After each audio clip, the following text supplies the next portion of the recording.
I'm going to read something that I wrote back in June, and then I'm going to add some additional stuff after that, because in just this short time, things that were already transpiring when I wrote this have been starting to become more evident, and what I've been seeing kind of underscores what I had said before.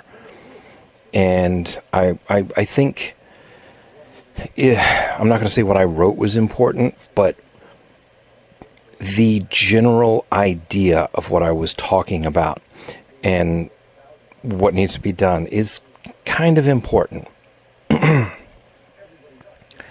And what I wrote back in June was a small piece called "There's Really No Such Thing as a Harmless Conspiracy Theory."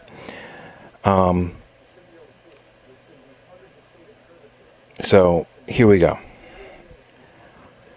Let's talk for a few minutes about flat Earth. There, right there, a bunch of you just did it. You snickered. You rolled your eyes. You shook your head and you started getting ready to move on to something else. And I don't blame you. The idea of believing in a flat Earth and seriously talking about proofs of it in 2021 is absolutely laughably preposterous. It's certainly proven ridiculous when the flat Earth proponents cannot produce a flat Earth model that explains or substantiates all the things they can't claim about flat Earth, let alone the problem of Earth having two pole stars that can only be seen from their respective hemispheres. But please, bear with me for this. Let's talk about flat Earth for a few minutes. There's a very legitimate and important point to be made by focusing on the flat Earth believers. Most of you will read this, who are not flat Earthers, treat flat Earth theory as a ridiculous idea. It's not even worth the time to discuss it seriously. It's this laughable little harmless thing that's easily dismissed, and the lion's share of its most vocal advocates are easily dismissed over displaying a staggering ignorance of the science they try to discuss, and over getting busted for using experts who don't have any actual credentials, or even lying about their own credentials, such as a major flat earther who got busted over lying about having been a commercial pilot in the past. It's about as serious for most of you as someone claiming they have a herd of unicorns hidden in their attic and an ancient mountain dragon hidden in their basement. But here's why it is something that everyone should consider treating seriously, and it is essentially what I stated at the top. There really is no such thing as a harmless conspiracy theory. When people take a look at flat earthers and dismiss their beliefs, they do it based just on the single idea of the concept of flat Earth being laughable.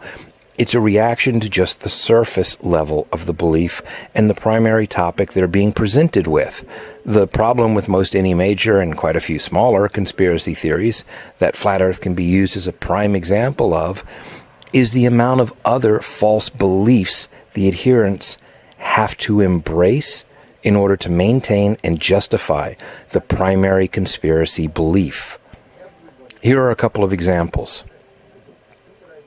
Number one, the average flat earther, in order to support their primary chosen belief, also embraced the conspiracy theories that we have never sent anything into space. There has never been a man on the moon. There is no international space station. There is no such thing as satellites as we understand them. And NASA is an evil shadow organization created to perpetuate the lie of both the existence of outer space and the spherical Earth. In order to justify all these beliefs, the average flat Earth believer has to embrace an absolute denial of history, science, and in some cases, reality. They also have to embrace even darker conspiracy theories. Remember your history of the space program. A number of people who were a part of the space program died in the race to space and the moon, as well as after we sent a man to the moon.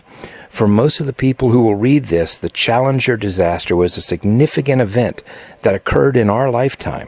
7 people died when the Space Shuttle Challenger began to break apart and explode 73 seconds after liftoff on January 28th, 1986. According to the average flat earth believer, every member of the Challenger crew is still alive. The flat earth belief is the members of the crew on that mission were never in the shuttle. Their belief is shuttles and other space rockets are launched for show and aimed at the ocean. All of the crews we've seen were located in a studio that was cut to at the appropriate moments. So in their worldview, when the launch of the empty shuttle malfunctioned, it created a problem for NASA. There was no way there could have been survivors. The very twisted version that has been floated in the darkest corners of the conspiracy world is NASA then had to kill the crew. The, for lack of a better word, dealing with it, mainstream and more sane view in the flat earth conspiracy community is the crew was placed into something akin to a witness protection program and assigned new identities. This has created a great deal of problems for several very innocent and unsuspecting people out there as the flat earth community has grown over the last 6 years. Remember, if you will, the news stories of Alex Jones fans harassing the families of dead children because Alex Jones told his followers that the school shootings were hoaxes and no one died? As flat earth believers have pushed their NASA theories, many of them have, quote-unquote, investigated to uncover the new identities of the shuttle crew. They have posted the identities of the people they believe to be the Challenger crew to Flat Earth forums and discussed them on Flat Earth videos. Several prominent Flat Earth believers who are regularly sought after by mainstream media sources and the curious in the new digital media have even casually referenced the towns they believe they live in and the places of business and universities they work for. This has resulted in the people the Flat Earth community have claimed are the Challenger crew receiving hate mail and hate emails and even occasionally opening their door and finding someone standing there with a video camera wanting to challenge/question them about the space program and the spherical Earth hoaxes they're trying to help perpetuate. Number 2, gravity doesn't exist. Yes, you read that right. For a large part of the Flat Earth community, science as we know it today is a fraudulent hoax, and one of the proofs of this is the pushing by science of the fake concept of gravity. I'm completely serious about this, and worse still, so are the Flat Earth believers out there. Flat Earth believers love to claim that they have questions that science can't answer. The truth of the matter is science answers their questions each and every time, and the Flat Earth believers simply wave their hands dismissively and either ignore the answers given, or they create bizarre excuses as to why the answer isn't an answer at all. One of the ways they do this is to embrace the notion that gravity does not exist, and thus any answer that involves gravity doesn't count. You might think this is them just being childish about the answers they don't like or simply playing games. You would stop thinking that the moment you ever had a conversation with a real Flat Earth believer who subscribed to this part of the Flat Earth doctrine. Science denial is an integral part of the Flat Earth belief system. In order to maintain their belief, they have to believe that gravity is a hoax pushed upon us by what they call scientism, and any science that involves gravity as a part of the answer to their challenges of the globe is just fake pseudoscience or part of the religion of scientism. Again, you're probably snickering and shaking your head and thinking this is so ridiculous it simply can't possibly be true. I assure you it is. But you're probably asking, how can anyone deny gravity when they themselves step outside, plant their 2 feet firmly on the ground? Well, it's because they substitute their own quote-unquote science for reality and cherry-pick from real science, just enough to make the word salad nonsense they offer sound credible to the faithful. In physics, there are formulas for dealing with density and buoyancy and how these two things factor into the how and why of the way things work.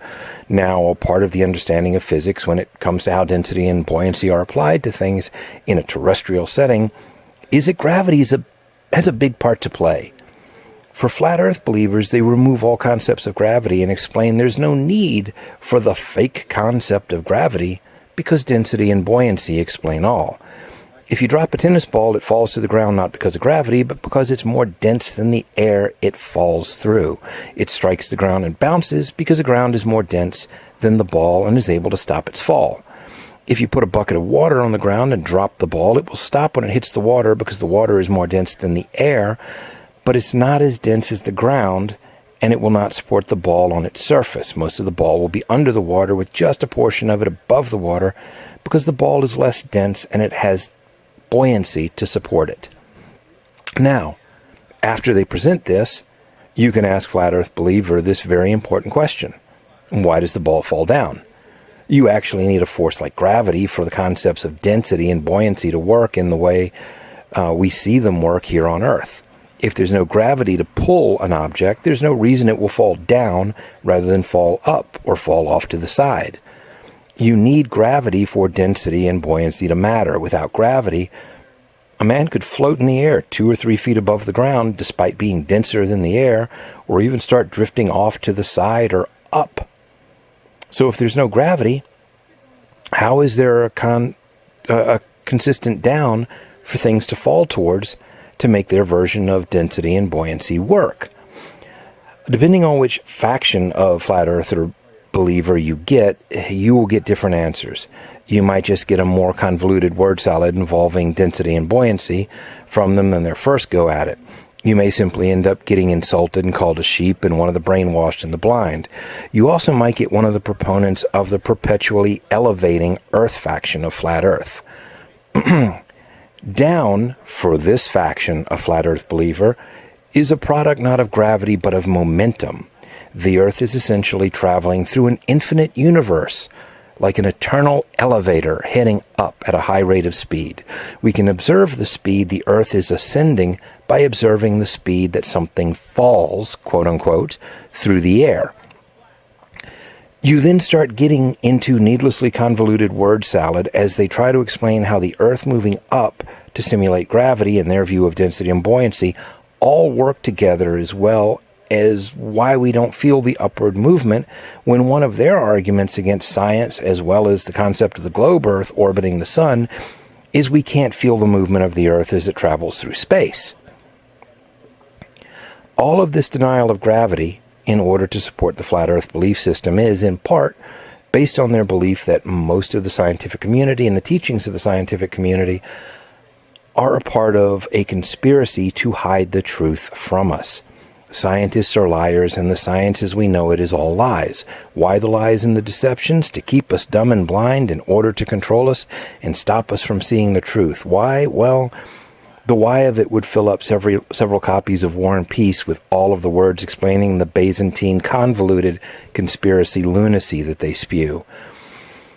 To subscribe to to subscribe to the Flat Earth belief system, you have to believe in conspiracies like that and others. The entire way of the world is built upon the model of the globe Earth. An integral part of the Flat Earth belief is the powers that be know the truth and are conspiring to suppress the truth, to control us. The governments of the world are all part of this. Major figures in industry, large enough to enter into fields that would allow them to learn the truth, are a part of it. Doctors and scientists are a part of it. The very idea of the globe Earth is, in the world of the Flat Earth Believer, a tool to keep the populations of the world from knowing the great and universal truths of life and thus enslave us all under their control. Who are they? Don't know. Anyone who you could name isn't actually a controlling power. They might be a front for a controlling power, but the true powers that are unknown to us and remain in the shadows, pulling the strings, those are the ones who are really the power players. What are those truths they want to keep from us? The Flat Earth Believers don't know outside of the Earth being flat. Well, that and God. Flat Earth doctrine has been embraced by a lot of fringe evangelical types because the idea of a flat Earth goes back to archaic biblical beliefs. The rationale given being that if the powers that be can convince people to blindly believe in a globe Earth, they can hide God from the masses and secretly force humanity into a form of sun worship and or Satanism. For the faction of Flat Earth believers that follow this doctrine, Flat Earth is a tool to prove much of science and even modern schooling to be an evil anti-religion force. Concepts like evolution, an Earth older than 6,000 years, dinosaurs, and even science around medical matters like vaccines are all lies and tools of the devil. Much like the worst of the darker conspiracy theories, flat Earth belief also depends on a very damaging and sometimes very dangerous trait. The wider and darker conspiracy theories used to support it and explain away any of its failings are also used to reinforce this trait. That trait is very much like being in a cult. Flat Earth believers see themselves as truth seekers. They see themselves as the special few who are awake and see reality for what it really is. They are fighting against an evil that controls the world and is trying to strip us all of understanding how we are special. Everyone else, they're sheep walking around blind to the truth and reality. They're all sleepwalking through life while being content with living a lie and being denied the knowledge of how special they are. This can be a powerful lure to people who feel out of place in life or feel like they've been isolated. Suddenly they find themselves a part of a group and are being told they're smarter, better, and more special than almost everyone else. Once people latch on to something like that, they will fight to hold on to it with a ferocity that sometimes is surprising even to the people who have known them throughout their lives. When you look into the wider Flat Earth movement, you'll see people who no longer talk to family members or old friends because of those people's refusal to accept the belief in the Flat Earth doctrine now embraced by these individuals. You can find people who had romantic relationships end over this belief.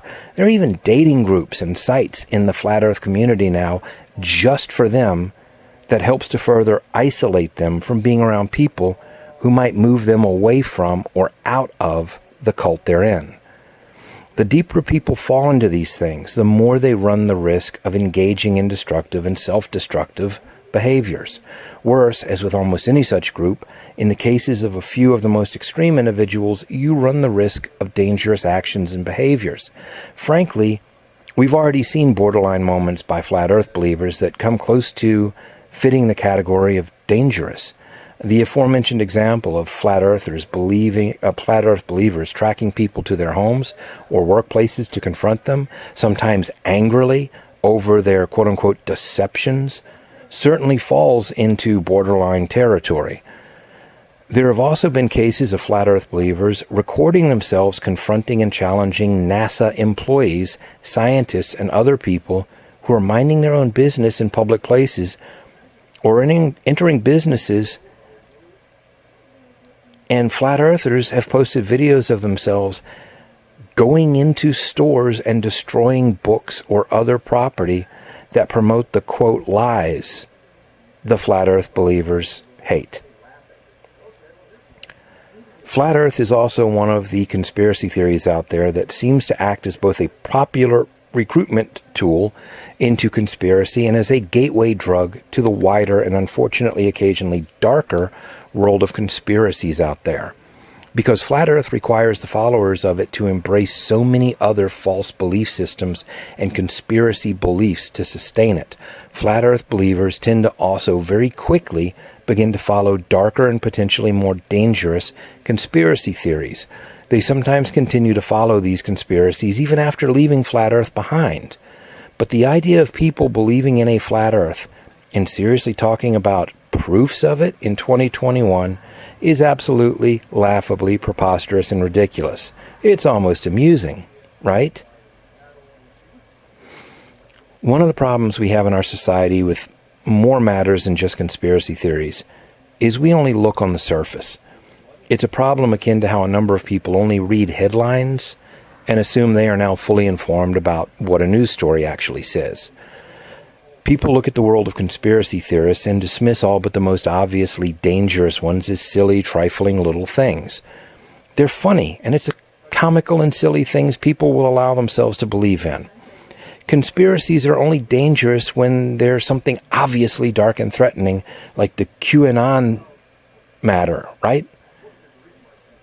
Except a lot of the people who dismissed QAnon early on did it for the same reason that people dismiss flat Earth.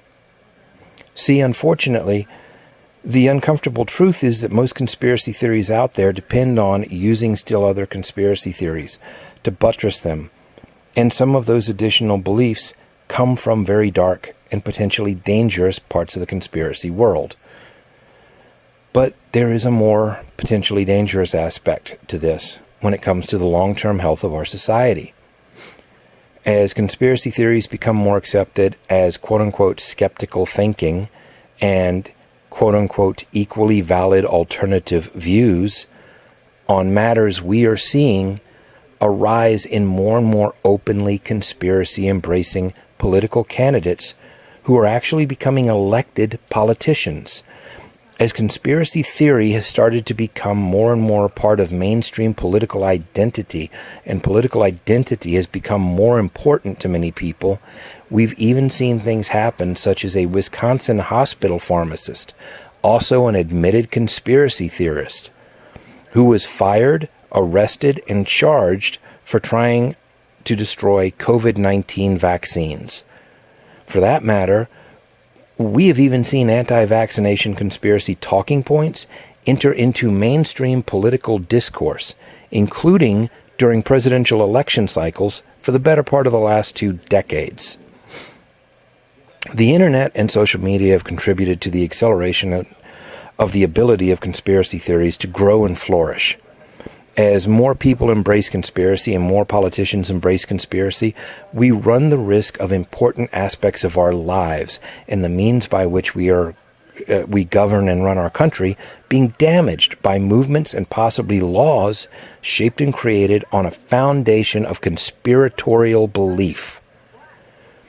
Before you blow that off as far-fetched, look around inside the halls of power in this country right now.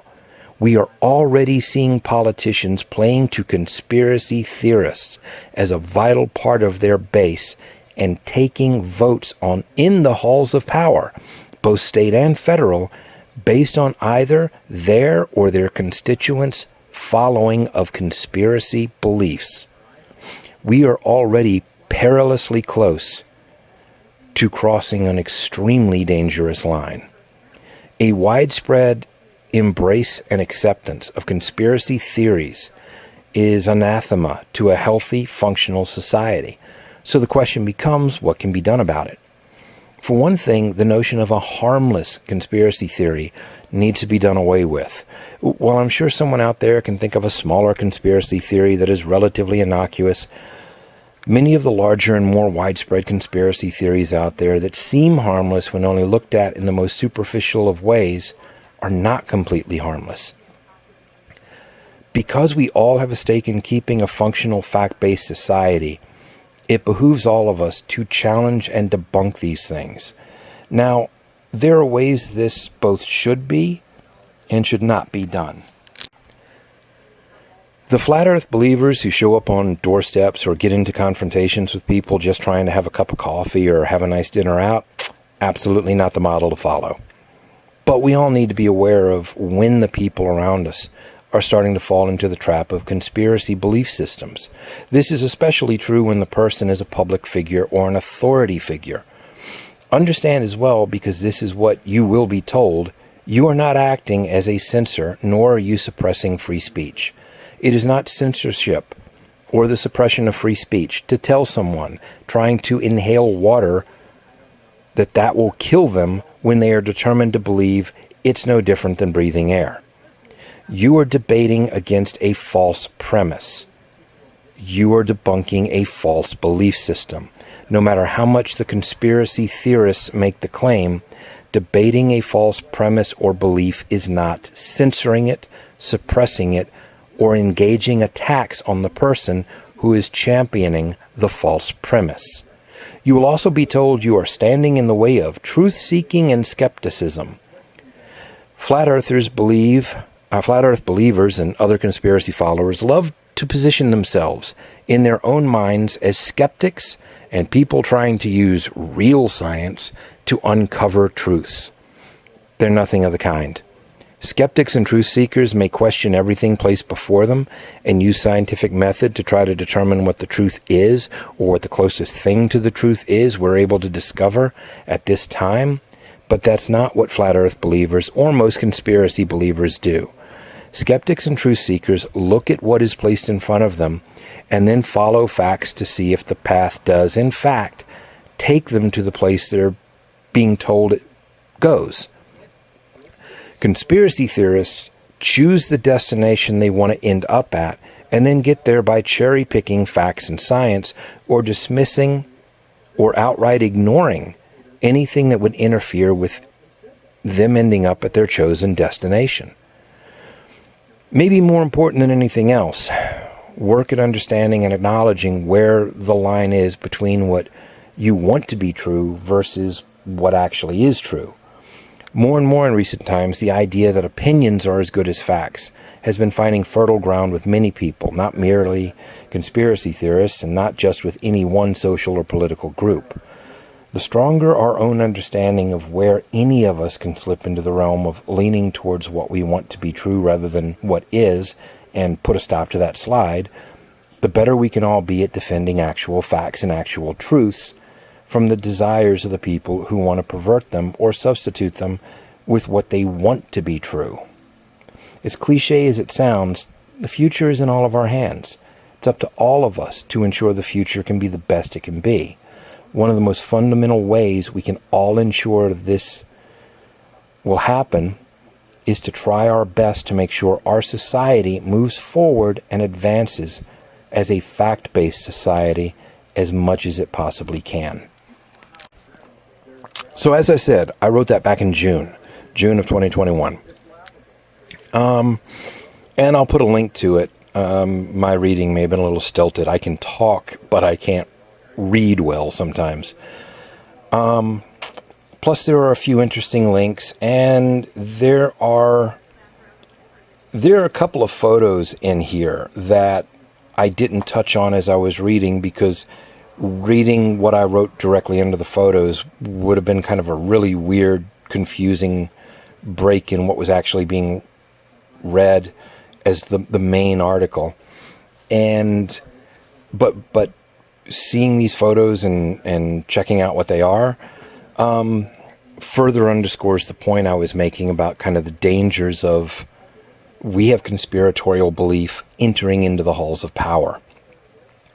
So why did I just read this, and why did I say before there were some things that I now wanted to add in?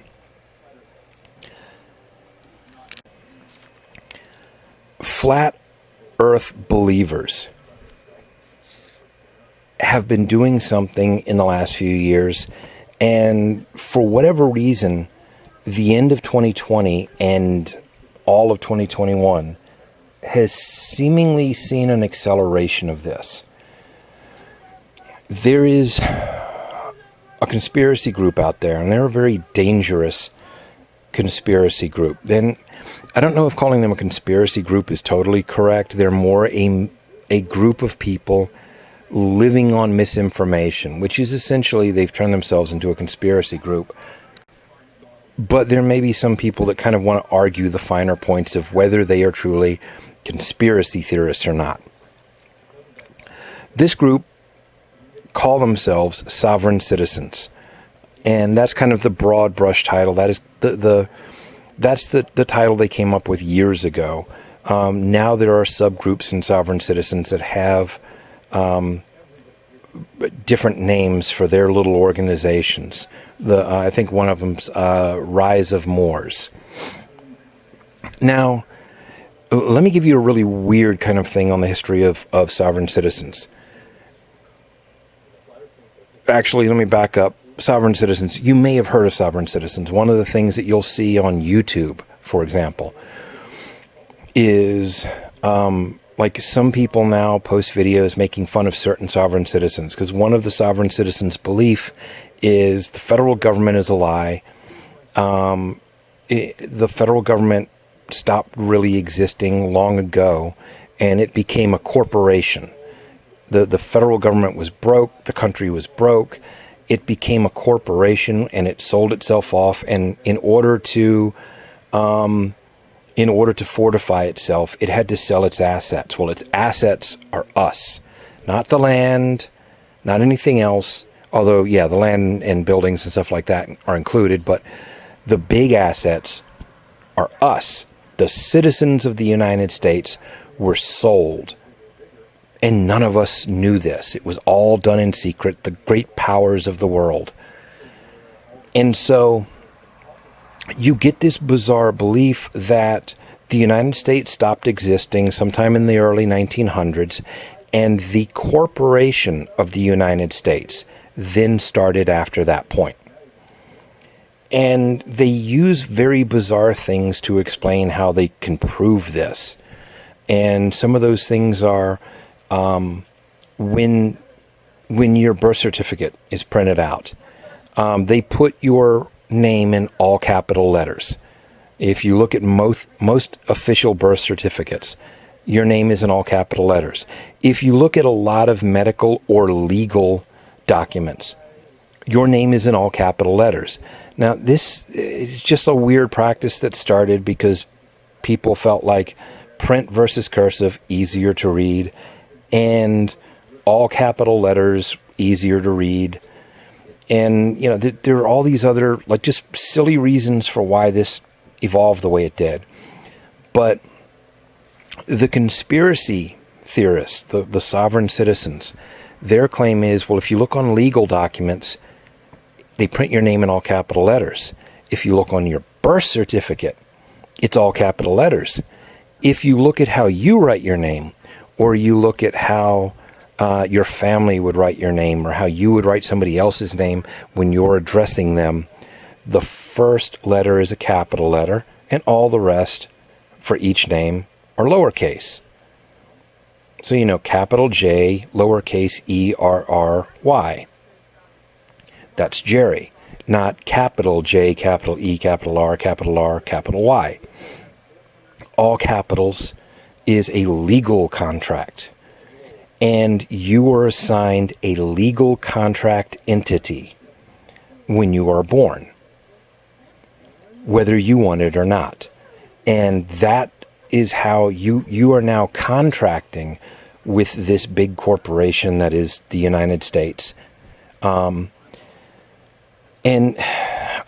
a lot more to it than that, and this is very convoluted. Now, I'll tell you something that you can look up in a little bit that's really bizarre, but it's honest to God, it's real sovereign citizen propaganda. And it explains some of this better. Well, some of the things that come along with this are sovereign citizens don't believe that the federal government has the ability to regulate certain things. And that belief in and of itself has kind of grown and expanded over the years. I actually knew sovereign citizens. I lived in St. Petersburg, Florida in the late 90s. And there was this growth of the sovereign citizen movement in that area. But what it was back then was essentially people who thought they could kind of get one over on the federal government on paying taxes.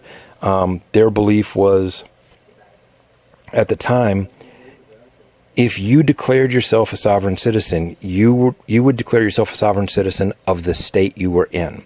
You were not a citizen of the United States. You were a sovereign citizen of, for example, back then, the state of Florida. And therefore, you did not owe the federal government taxes because you weren't a citizen of the United States. You were not under the authority of the federal government. You were a citizen of Florida, which was really convenient because Florida didn't have state tax and probably still doesn't. I haven't looked in forever. But Florida, no state taxes. Florida, no property taxes. Florida in the 90s, and I think a couple of things have changed, but basically, if you lived in Florida, you had very little local taxes on certain things that a lot of other states would have.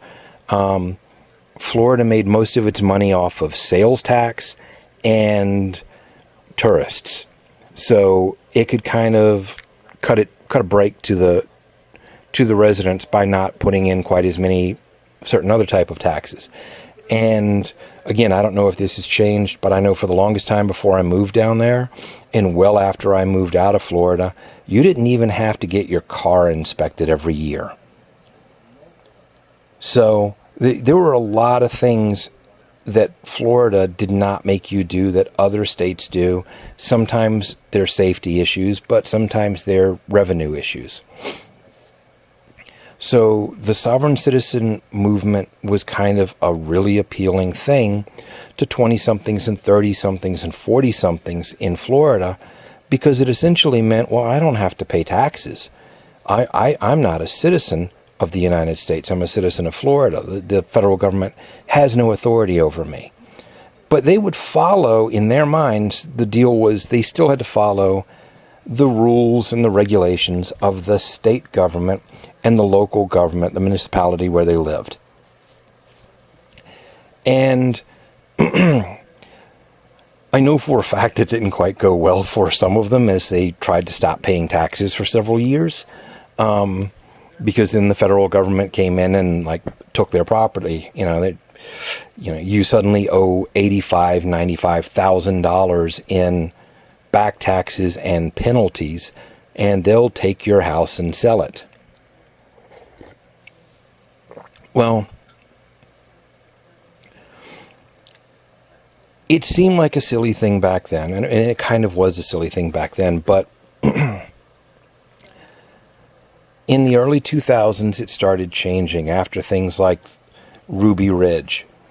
Sovereign citizens were going into the jail system, mostly for minor things, but they were suddenly blending with the militia movements.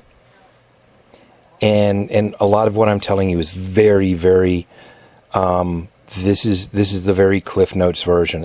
There's a lot more to it, and it's a lot more complicated, but you don't have 6 hours of class time to go over this. But they started blending with some of the militia movements, and the two belief systems started coming together, and they started evolving together.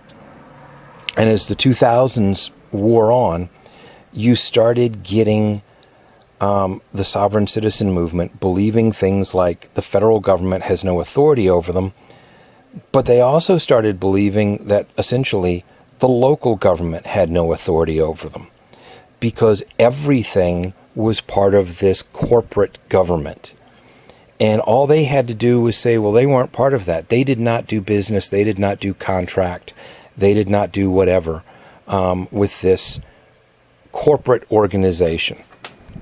And part of not doing business with this corporate organization would be they wouldn't put license plates on their cars.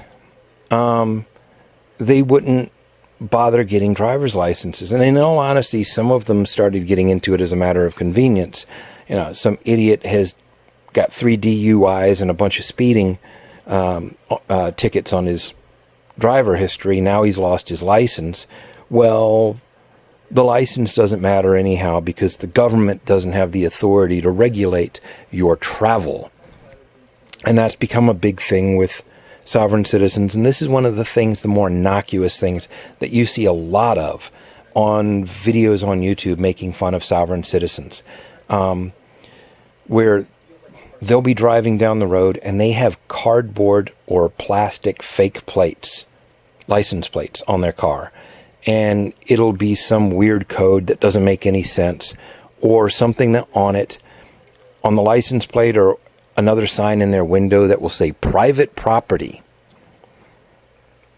And by private property, it means they think that's, well, the car is theirs, and no government has the right to tax it because it's their property, it's not the government's. And they don't have to have a driver's license, and their car does not have to be registered, and it doesn't have to have a license plate, because neither the federal government nor the state, because the state cannot overrule the Constitution, has the right to impede their right to travel, or has the ability to impede their right to travel.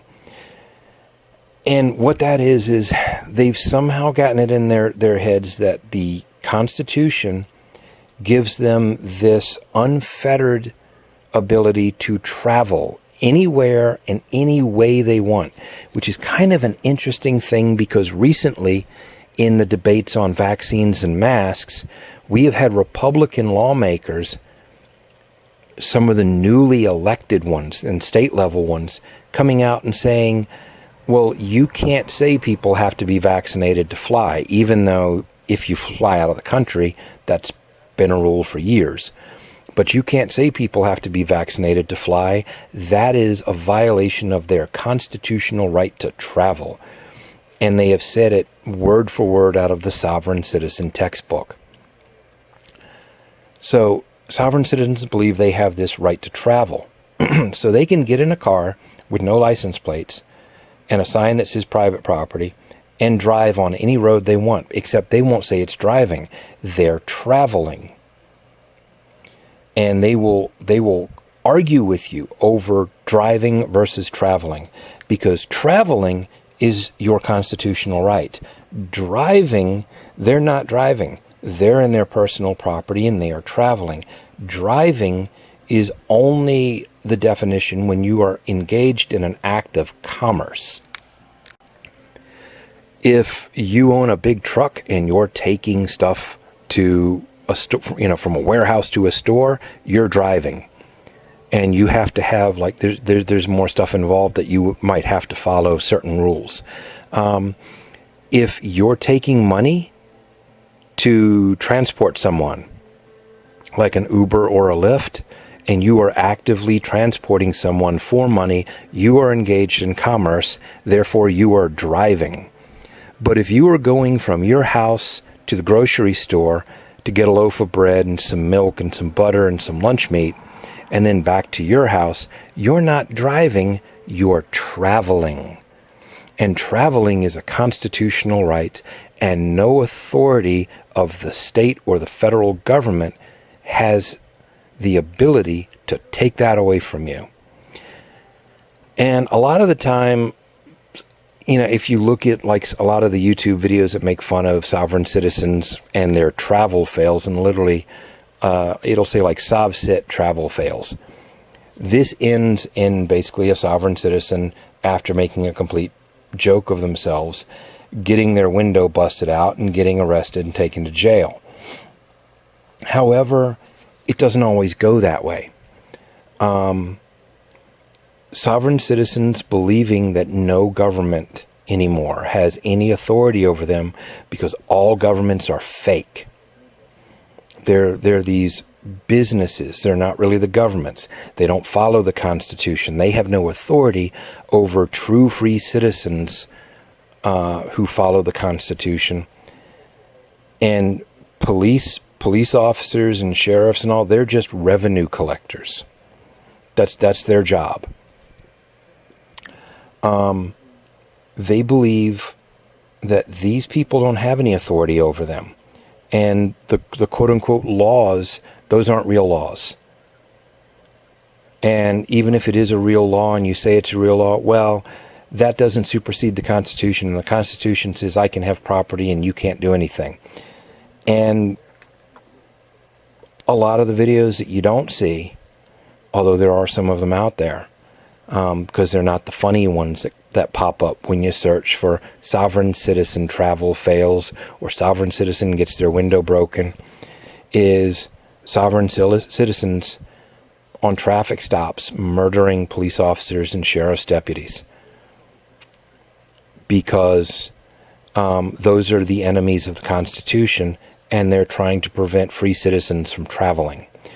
Or sovereign citizens murdering employees of the local government because they came down to, for whatever reason, to deliver paperwork.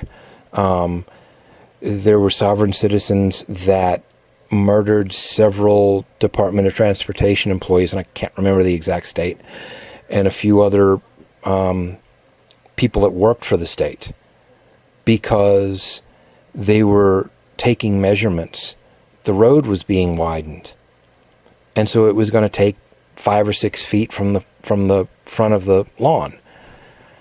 And similar to what has happened here where I live and in other places, it was like, well, there's a right-of-way that's written into the law and you're aware of that, but you will be compensated. Because I lost a little bit of my road, my front yard, because of stuff that happened here. But they compensated me, and it was actually fairly good compensation. But they decided, no, you can't do that. This is my property, and you're in violation of the Constitution, and if you try to take my property in violation of the Constitution, you are enemies of the Constitution and the free people, and you are declaring war on me, and then they shot and killed them. And there are a lot of engagements with officials, whether they be police or just state or local government employees, with sovereign citizens that have ended that way. Being shot. Not all of them, fortunately, have ended up with them being shot and killed. But they are a very, very dangerous and kind of insanely delusional conspiracy group. And in recent years, and like I said, very much so, apparently it's accelerated quite a bit recently, the sovereign citizen movement and the flat earth movement have started to blend. Not all flat earthers are sovereign citizens, not all sovereign citizens are flat earthers, but there is becoming a fairly noticeable crossover. In some cases, some people are abandoning flat earth. It was an it was kind of an entry-level drug into conspiracy for them, and they may abandon flat earth, but they've gotten into all these other conspiracies, and they found sovereign citizen. And they've now gone to sovereign citizen and are going deep into that. But some of them remain flat earthers who are also now becoming sovereign citizens, because a lot of the modern version of the sovereign citizen dogma works perfectly well with the stuff I was talking about when I wrote that, when it comes to flat earthers have to embrace other conspiracies. And we've seen not only flat earthers, but QAnon and Trump supporters this year were embracing the idea that Donald Trump was going to be reinstated as president. And if you looked at what some of them were saying, it was like this really bizarre thing that Donald Trump was actually going to come in and he was going to be reinstated, but he wasn't going to be reinstated as the 45th president. He was going to be reinstated as something like the 17th president of the United States. Because QAnon, a large chunk of QAnon, and a fair chunk of Trump supporters that lean towards the QAnon belief systems had embraced this idea that when we were facing the Depression and our economy was collapsing, that the powers that be, the then President of the United States, betrayed us. And what I was talking about before, the United States was sold. It's now owned by, whoever it is that the conspiracy of choice want to point to. The Rothschilds, the Illuminati, the banks of, the world banks, and whoever the shadow powers behind them are. And once they started finding this and moving into it, QAnon started moving more heavily. There are factions of QAnon and the really diehard crazy Trump supporters that are now moving into sovereign citizen. And you can see this as well in flat earth. There's a video on YouTube, and I said it before, I kind of pointed out to you. You can find it if you search for something called Meet Your Straw Man. Straw Man is one word, and it has an exclamation mark after it. And it's by something called Infomatic Films, which is all one word. It's probably about 11 or so years old. I know they've had it up and had it down, and it's been pulled down a couple of times. But I think the one that's up there right now is probably about 11 years old. Now, when you start watching this, it's going to look like a joke. I swear to God, you're going to think this is a joke and I'm pulling your leg. Because it looks like a 1950s school cartoon where they get the really tweet, tweet, tweet, tweet, tweet, tweet, tweet kind of music going. And this person starts talking to you like, hey, this is a nuclear bomb, or this is an atomic bomb. This is what those people are going to do. And when this kind of happens, what you need to do is get under your desks and shelter in place. And what, there's like the really goofy cartoons that were like completely at odds with what it was. The tone and style was just so weird. Well, they'll tell you they did this out of irony. It was kind of a joke. They used that style because it was their idea that they were going to unbrainwash people using like the same style of animated video that has been used for decades to brainwash people. And that's their take on it. But what you will see in this video, Meet Your Straw Man, is absolutely the sovereign citizen indoctrination material that was floating around 2005 to 2010. And it goes over things like your birth certificate, and how it's not really the government but a corporation, and the all capital letters, and that's your straw man, this fake entity that's been created with the contract that's your birth certificate.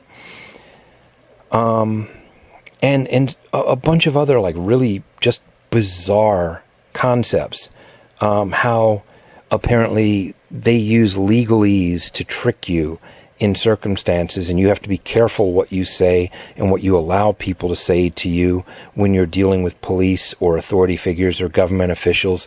Because if they say something to you and they say, do you understand?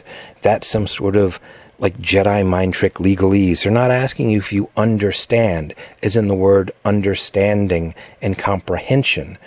That's some sort of secret legalese asking if you stand under their authority. If you say, yes, I understand, you have just entered into contract with them by saying that you now stand under their authority. And you've been tricked into doing that. So now you're up a creek without a paddle. Well, if you look up the Meet Your Straw Man video, and you start looking in the comment section of this 11-year-old or 12-year-old, however old it is, video, you'll see comments still happening from within this last year. And some of the stuff that you will find in the comments, people talking about the concepts of it. There are people in there talking to some degree. You'll find some people talking flat earth.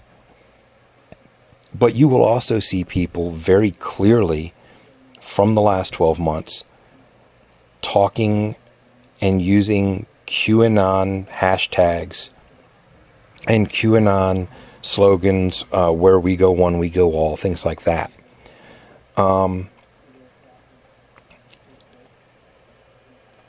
this is kind of where things have gone. The flat earth movement, had been a joke for years. And then in 2015, I think it was 2015, 2016, largely because of YouTube and social media, there was suddenly an explosion of interest in it. And people were putting out videos that were supposedly telling you the truth about the flat earth. And people started tuning into those. And they got into the conspiracy. And they went deep. And once they went deep in order to maintain that belief, they had to embrace crazier things and darker things. And while the flat earth movement that started to blossom 2015, 2016 has sort of started petering off, there's still there are still some people out there that are diehard adherents and they believe it.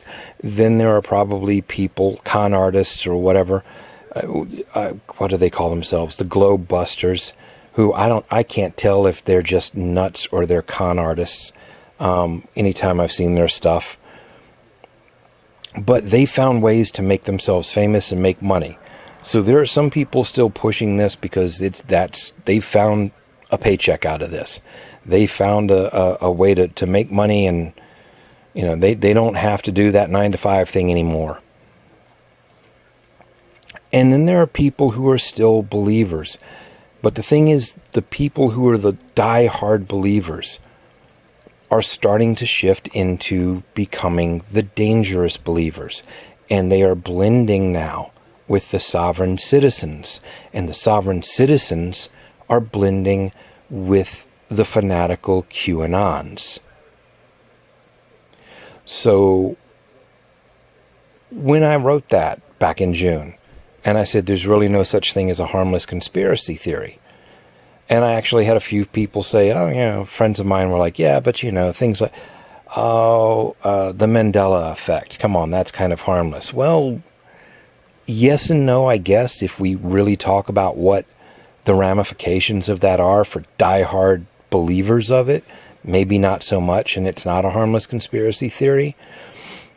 But flat earth believers are considered jokes by a lot of people. They're laughed at, and the flat earth theory is laughed at, and rightly so, because it's ridiculous. But just because the surface level presentation is ridiculous doesn't mean that the people that are getting into this are not getting into very dark, very dangerous things. You cannot believe in any flat earth theory without having to embrace very dark, very dangerous conspiratorial ideas. There are a lot of flat earthers who are getting into militant anti-government belief systems. They are getting into militant anti-science and anti-medicine belief systems.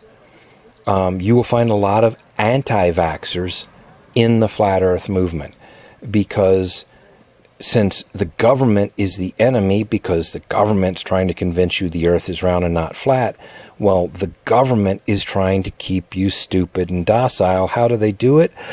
Big pharma, medicines. So a lot of modern medicines are bad. A lot of vaccines are bad. A lot of things that are actually good for you and have increased human life expectancy by quite a few decades in just a couple of 100 years of mankind living on this planet.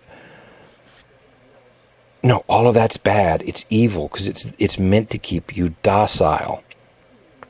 And because they start getting into these things, the government is bad, the government is evil. Any pharmaceutical company, they're working for the government to help the government. They get tons of money, and they get to do it by making you docile sheep, and they're all evil. They're not just businesses, they're evil. And you get this swirling around, and you get these people talking to each other about the evil that's going on, and they're anti-God because they're trying to hide God from you. And so you start getting the religious fundamentalist extremist factions, and they start to blend together, and we're now definitely seeing more of this as sovereign citizens and flat earthers are starting to blend, and sovereign citizens and QAnon are starting to blend. And as I said, as I referenced before, even in extremely open ways. I mean, we saw, as I said, there was a Republican, an elected Republican official, state official, who was on, it was either Fox or Newsmax that I saw the clip of the other week, who was talking about we can't have vaccine mandates to fly because that's a violation of the constitutional right to travel. And citizens under the Constitution have a right to unfettered free travel. And he kept saying the word travel. And he said it very much in the way that sovereign citizens say it. And at the same, on the flip side, you've also got, what's her face, Green from Atlanta, whose full name just blanked right out of my head, who before she got elected was a conspiracy loon and was embracing QAnon and was even playing to QAnon when she was running for office, and who still says things as an elected official and acts in her voting capacity on beliefs that fall in line with conspiracy groups more than they do reality.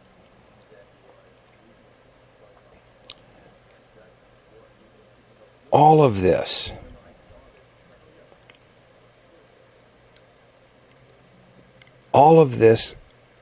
can start with what seems like the most innocuous belief.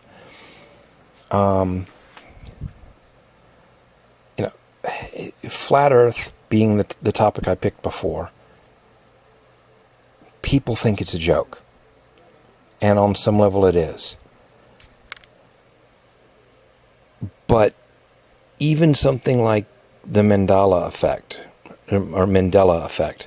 which real quick, for those of you who don't know what a Mandela effect is, Nelson Mandela, I'm sure you're familiar with him. He was in jail in South Africa. He finally got out of jail, became, president, had his nice long life, passed away.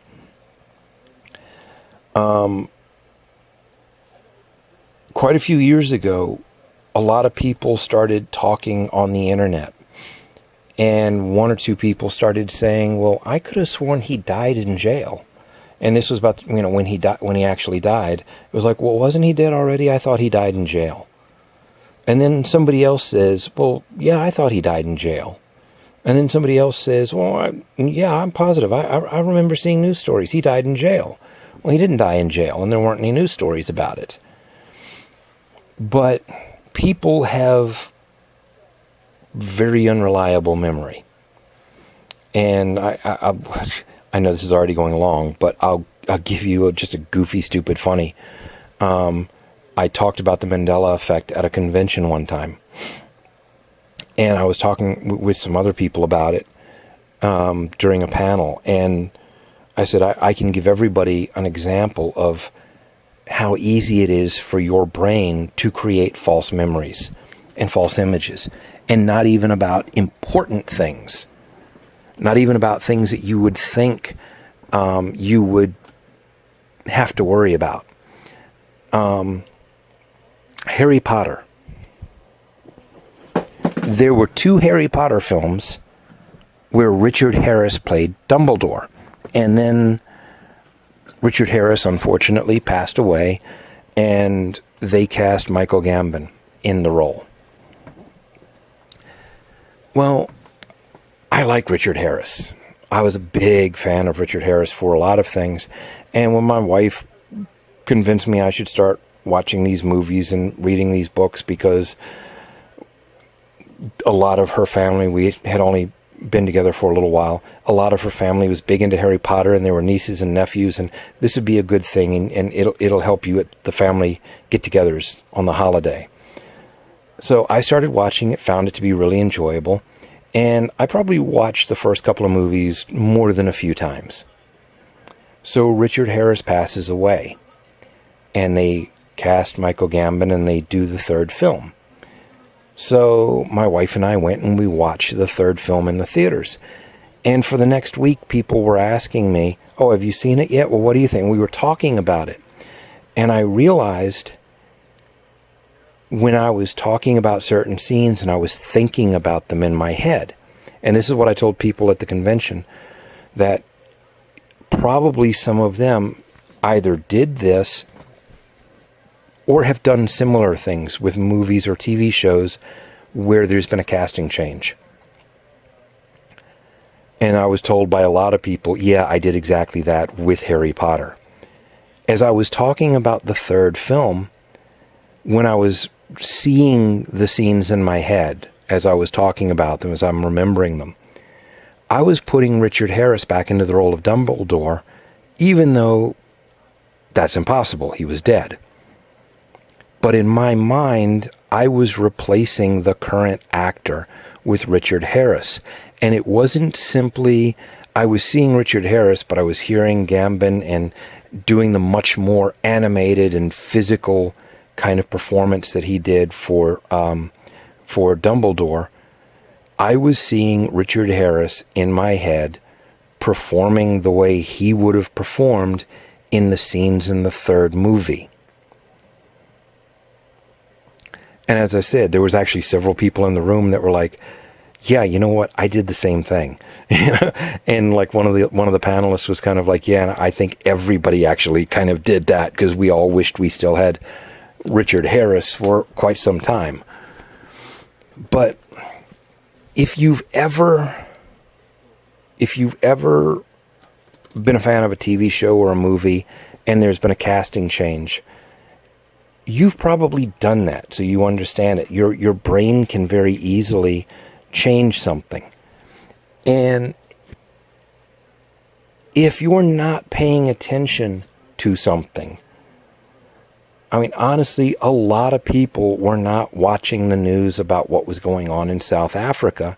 So it's one of those things where, well, somebody over in one of those countries died in prison, and they remember a news story, and for whatever reason, they've put Nelson Mandela into that story. So Nelson Mandela dies many years later, and they're going, oh, I could have sworn he died like years ago in prison. But instead of putting Mandela, or realizing, well, maybe I've substituted one, or I've made a mistake, or I've been thinking that for years, or maybe I heard like two stories back to back on the news and I wasn't really paying attention, and I put, the one together with the other, and that's what happened.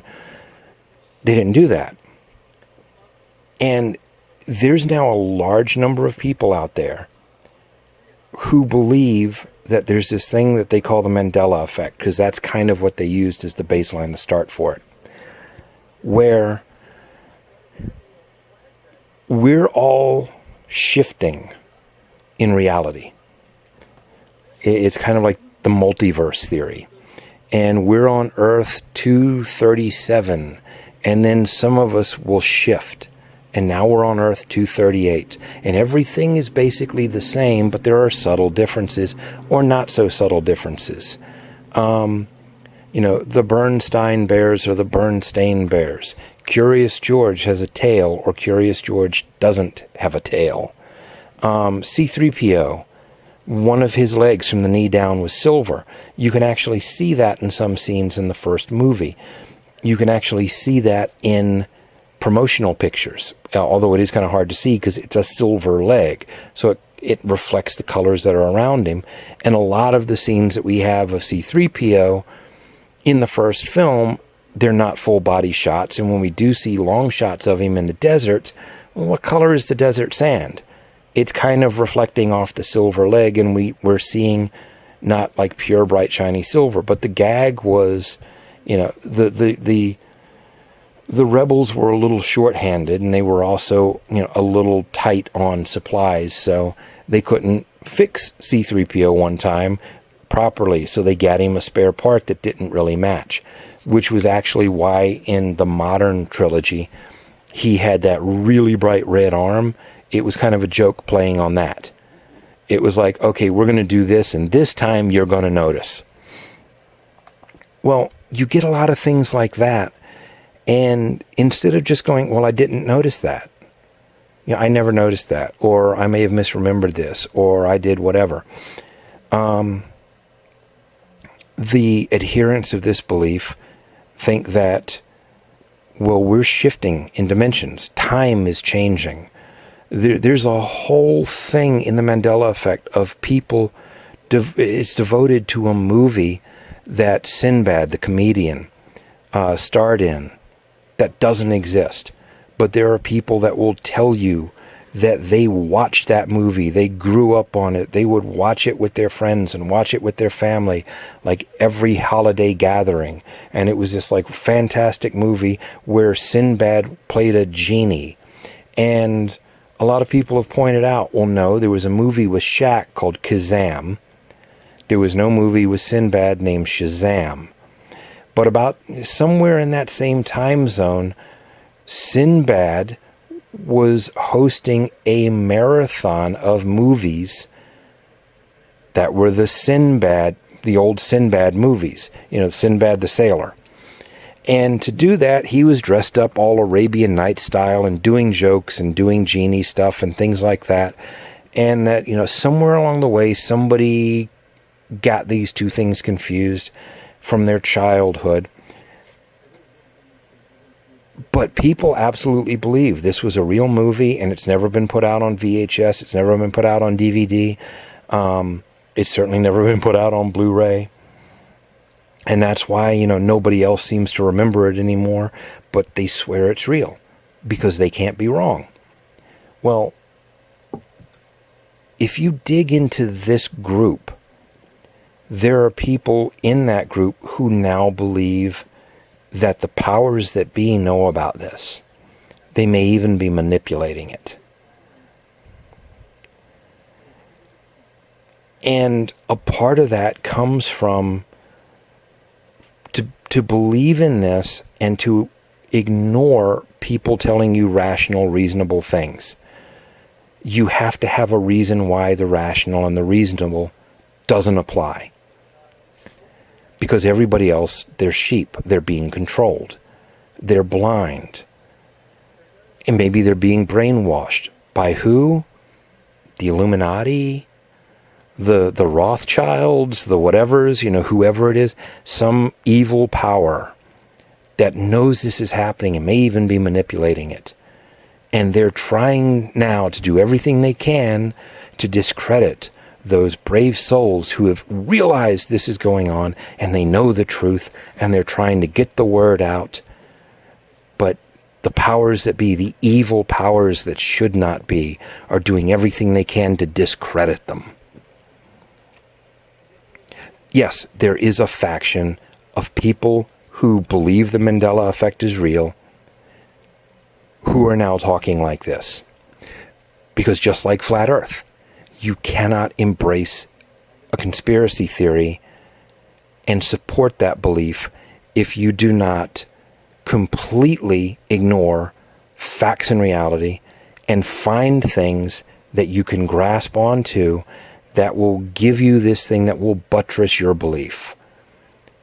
And conspiracy theories lead to other conspiracy theories, and most conspiracy theories will eventually lead to dark places where you are now anti-government lunatics because you think the government is somehow trying to control us in secretive ways and blah, blah, blah.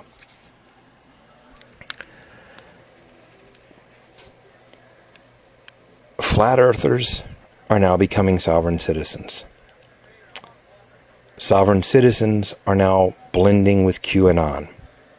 QAnon is still a force in the base of a lot of state-level political figures. When I said there were some photos in my original article, there's a photo in my original article of an elected Virginia representative standing in front of a QAnon flag. And some of the people that she's standing in front of that QAnon flag with, not long after that photo was taken, were arrested for driving to another state with an SUV and a bunch of weapons and going to a place in I believe it was Philadelphia, where votes for the 2020 election were being counted. And they did not have good intents. Their intentions were not good. And while this particular politician tried to distance herself from certain individuals publicly in just the immediate aftermath, because she was getting asked about it by reporters, she had a long relationship with them, and she started having those relationships with these individuals again not too long after the heat from that died down. Matter of fact, there have been events, big events, including rallies in Virginia and even at the Virginia Capitol, where some of the arrested individuals have introduced her to her crowd of supporters.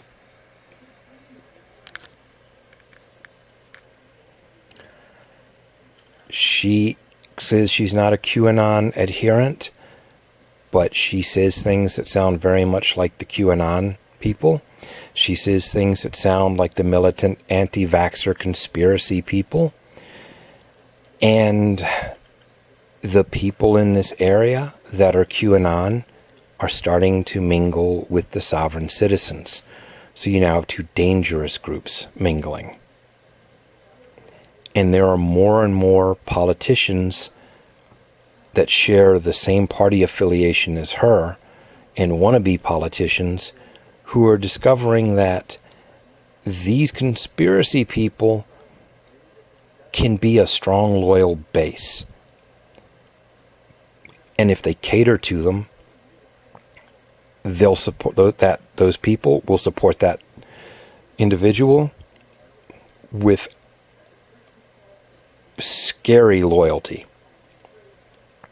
And in some cases, it's not even, well, I'm going to cater to them.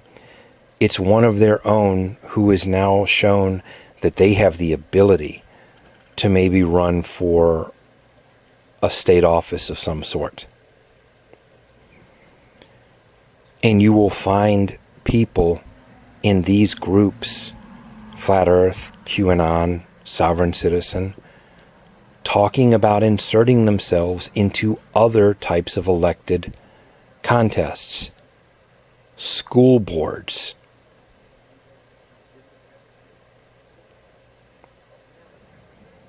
There are people who are believers in the craziness of QAnon and Sovereign Citizen and Flat Earth who are trying to get themselves elected to sit on school boards and shape local public education.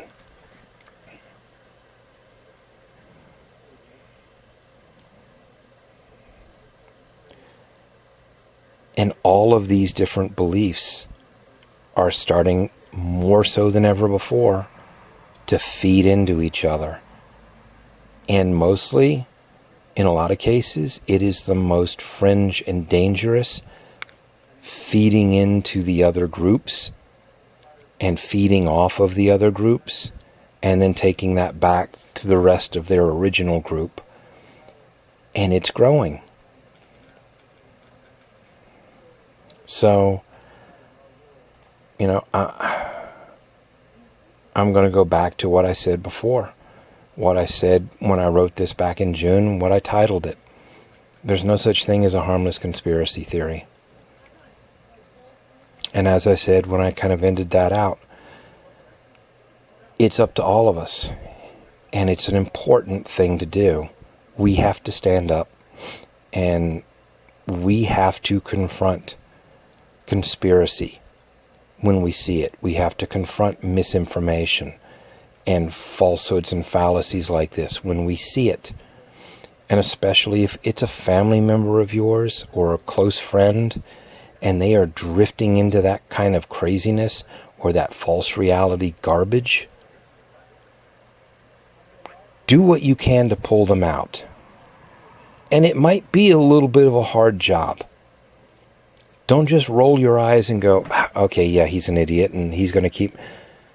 Because now that's one more person that's just going to keep going deeper into it. And they're going to find somebody else they're going to bring in and indoctrinate. And they're going to find 2 more people. And then they're going to find 4 more people. And they're going to find 8 more people. And if you think that kind of exponential growth is a little far-fetched, well, maybe the exponential part is. But That's what's been happening. More and more people are being pulled into this. And we now have, 40% of the United States population believing things that are provably untrue, but they now follow a conspiracy theory that says it's not.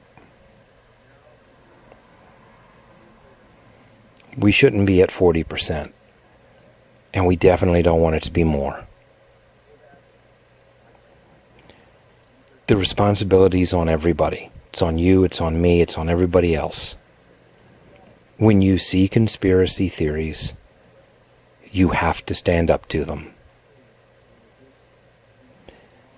Because the more the country slides into conspiracy theory, and the more we see elected politicians who are active conspiracy theorists, the more dangerous that is for the health and the survival of our country, our way of life, our future, and in the case of some of us, like me, our children's future.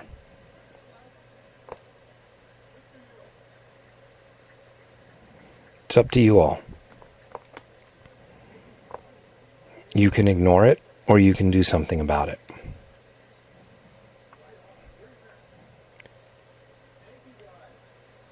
But choose wisely, because no matter which choice you make, you're going to have to live with the ramifications of it. If you do something about it, those ramifications might not be quite as bad. If you choose to ignore it, who knows what's going to happen if these things keep growing.